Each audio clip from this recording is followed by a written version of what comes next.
Hey, what's up everyone? How you doing? It is me, Mr. 4K Upscaler, and on this video I want to talk about the consoles today versus consoles that we had 20 years ago.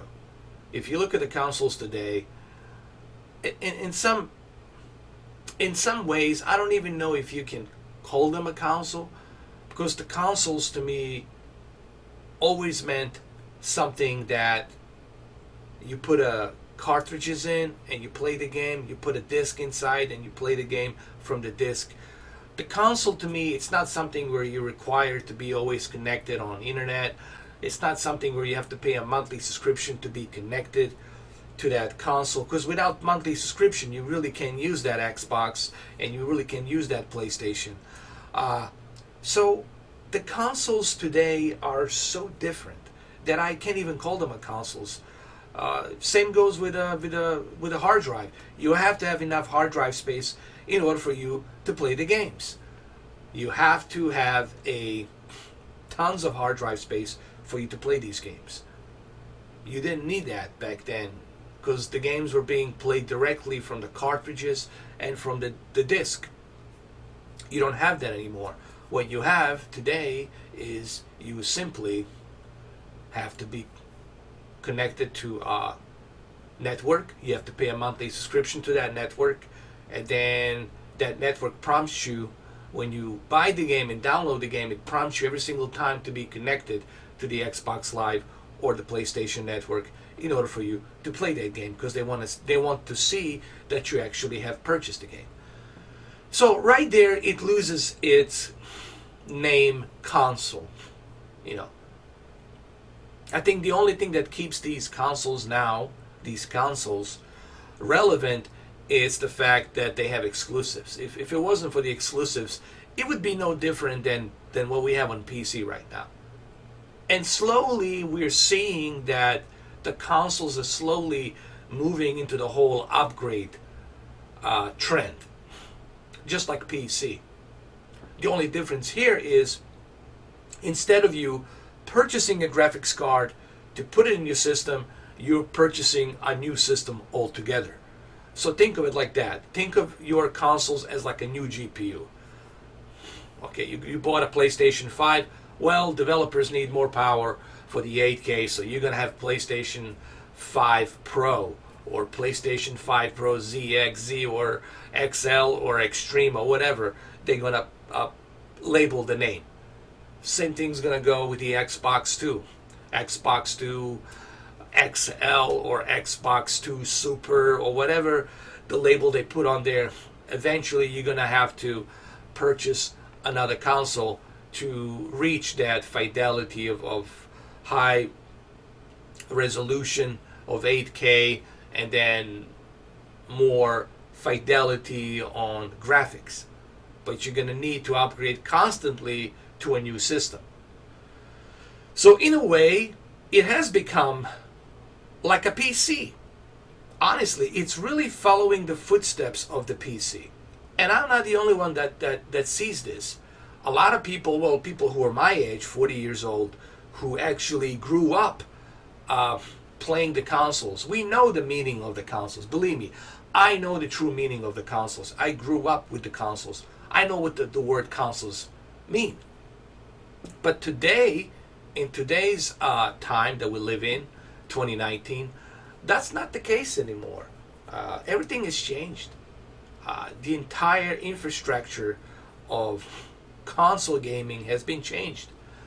And the whole thing started in 2013. Honestly, if you look at 2013, the whole thing kind of started in 2013. And that's where the whole thing really started, slowly but gradually creeping up to this whole new era of gaming.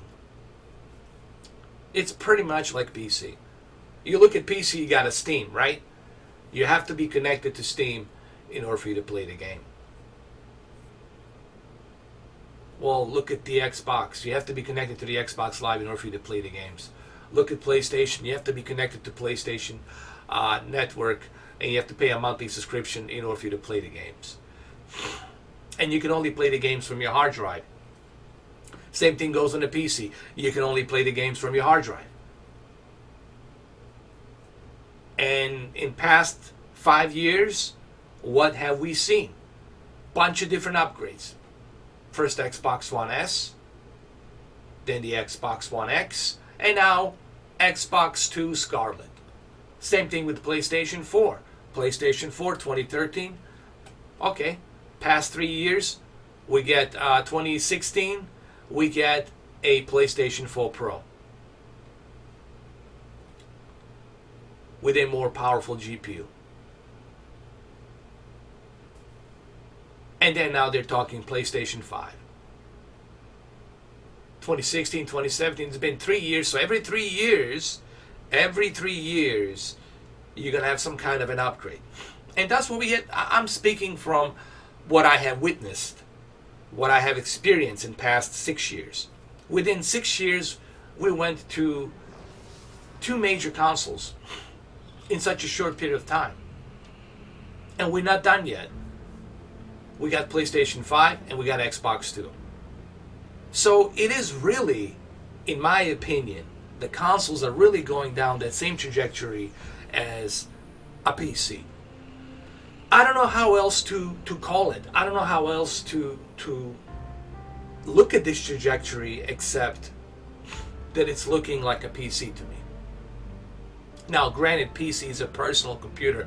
There's so much you can do, but I'm comparing it to a PC in terms of gaming. I'm using the analogy of PC with consoles in terms of gaming. Because in terms of gaming, it has become kind of similar like PC, where developers want more and more power, more GPU power, more memory bandwidth, more memory bus speed, more CPU.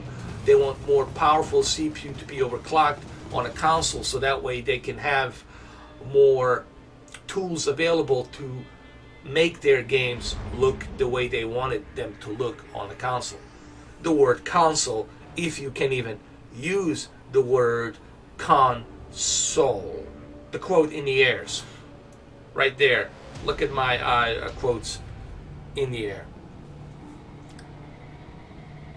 And honestly, it's really going that way. Even Phil Spencer, when they asked him, I think it was, I forgot which journalist was. It was some lady journalist that was having an interview with him right after E3. And she asked him, well, didn't we have Xbox One X like a couple of years ago? And all of a sudden there's Xbox 2, Project Scarlet. Are we going to be having upgrades of consoles every 2-3 years? Is the way that things are going to be? Is the trajectory of where the consoles gaming is going to be? And he kind of dodged the question. The usual, Phil Spencer choked on it. He dodged the question. He says, I want people to have the option on how they can play it, where they can play it, how they want to play it. I want to give them the options. I think that's a smokescreen answer. He's not being straight up with you. He wants to give you the choice on how you want to play. Why can't you give people just one choice, make a very powerful console, and call it that? And then people can be set for another 10 years. But that's not where we're going. But he doesn't want to tell you, hey, this is where we're going. Sony's not going to tell you, Sean Layden's not going to tell you, hey, this is where we're going. And another red flag that I have looked into is this partnership with the AMD. All of a sudden now, both Microsoft and Sony have this partnership with the AMD. Why is that all of a sudden? Why is it all of a sudden now that we have this partnership with the AMD? Well, I'll tell you why. Because this is what they want to do. They're not going to tell you the bigger picture. Guys, Phil Spencer cannot tell you the bigger picture. Sean Layden cannot tell you the bigger picture. Why? Because that's their job. They can lose their jobs if they tell you the bigger picture. All right? They have to sign a confidentiality agreement as well. The CEOs have to do that as well. There's always somebody superseding even the CEOs. There's the boards of directors on the Microsoft and on the Sony, and they choose which CEO is going to be running things. All right. But they're not going to tell you the bigger picture. But I can see the bigger picture because I'm independent. Okay. I see upgrades constantly happening on both sides of the aisles, and I see developer asking for more power, more GPU power, more memory bandwidth, more CPU overclocking. And at the same time, I see both Microsoft and Sony making this partnership with the AMD. So that tells me that there's going to be plenty of upgrades in the future between now till 2030. Mark my words, between now and 2030, you will see plenty of upgrades on these consoles. Now, after 2030, my honest opinion, I believe after 2030, that will be it in terms of console gaming. I think everything by 2030 and after 2030 will be on the cloud. In 2030, in my honest opinion, everything will be on the cloud. You're not going to have any more consoles. The Microsoft, Sony, Nintendo are not going to be spending money on a hardware because it's costing them money. All of that shit costs money for them to make all these consoles and a hardware and make partnership with all these different companies, GPU, CPU, okay? They're not going to do that. It is cheaper for them to build an infrastructure, a building or a facility somewhere out there around the world and run a big giant server. And from that server on your television, whatever the television is, by 2030, 10 years from now, you will be able to sign up with a membership for Microsoft Windows, Xbox, Sony PlayStation, Nintendo, and of course PC. And you will be able to access everything from your television. I mean, you're going to need a controller, obviously. You can buy a controller, whatever.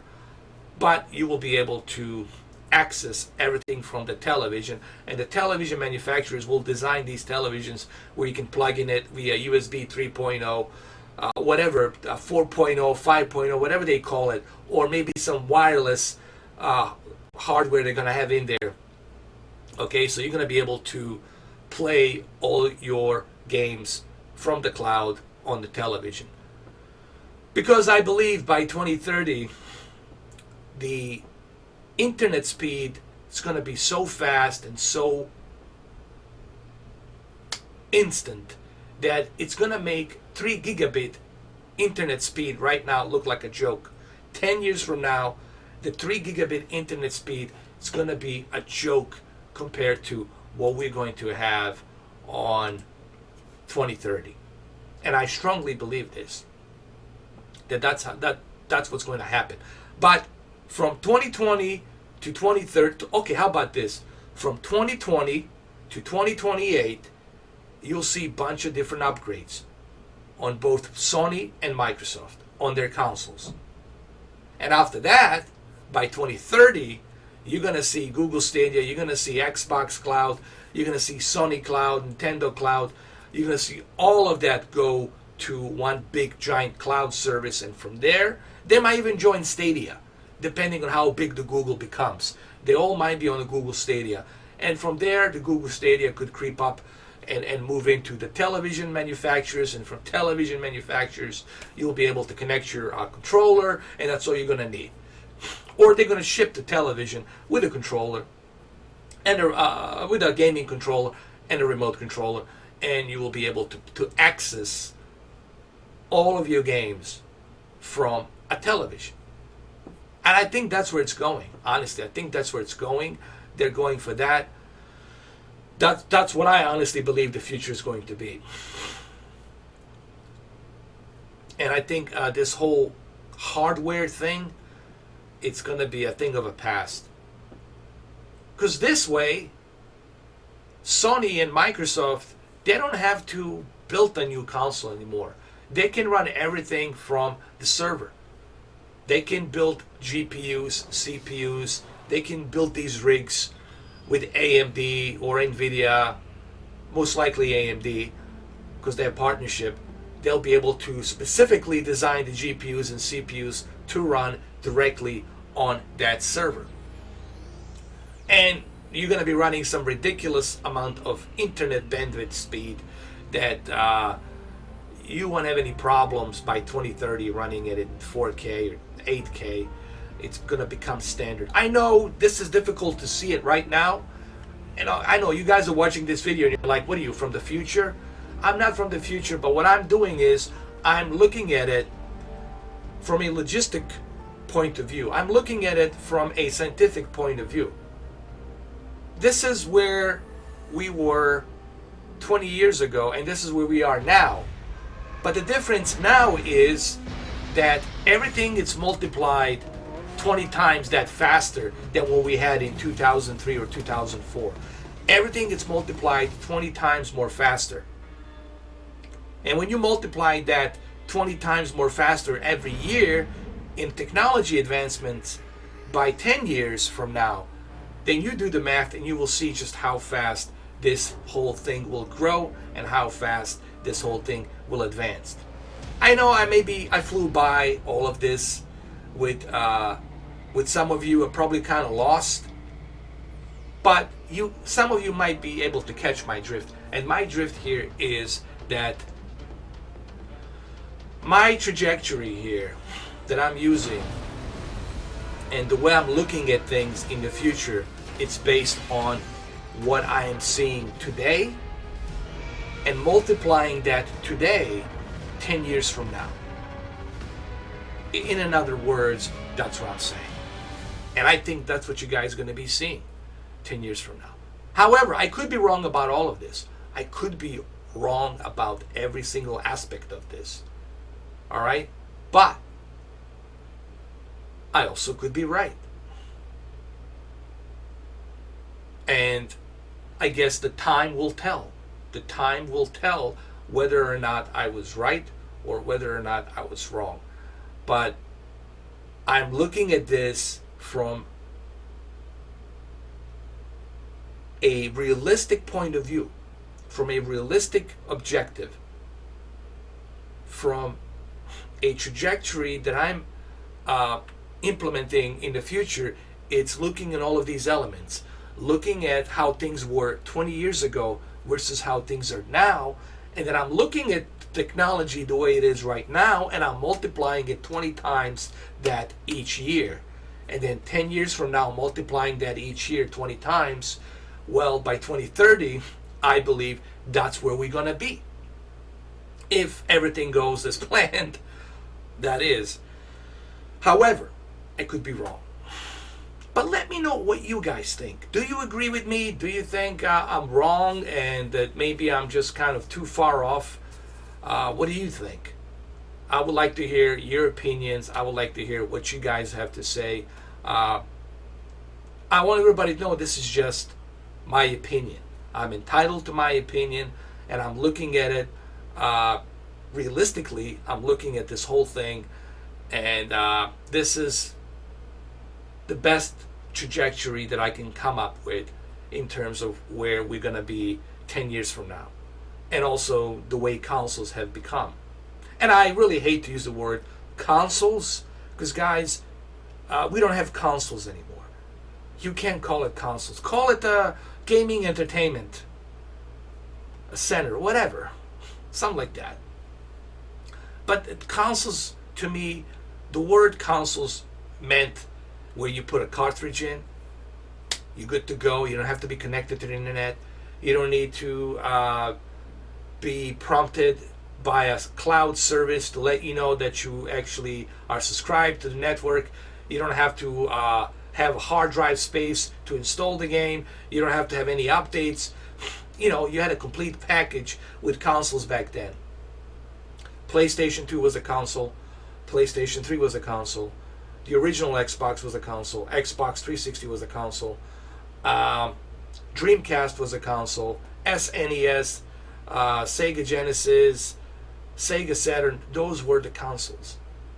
What you have right now, it's something that's similar to a PC with constant upgrades. And mark my words, you guys will see plenty of upgrades. Don't think just because you buy Xbox 2 or PlayStation 5 that you set for another 5 years. No, no, no, no, no. I guarantee you, by 2023 or 2024, you'll see another upgrade. I guarantee you.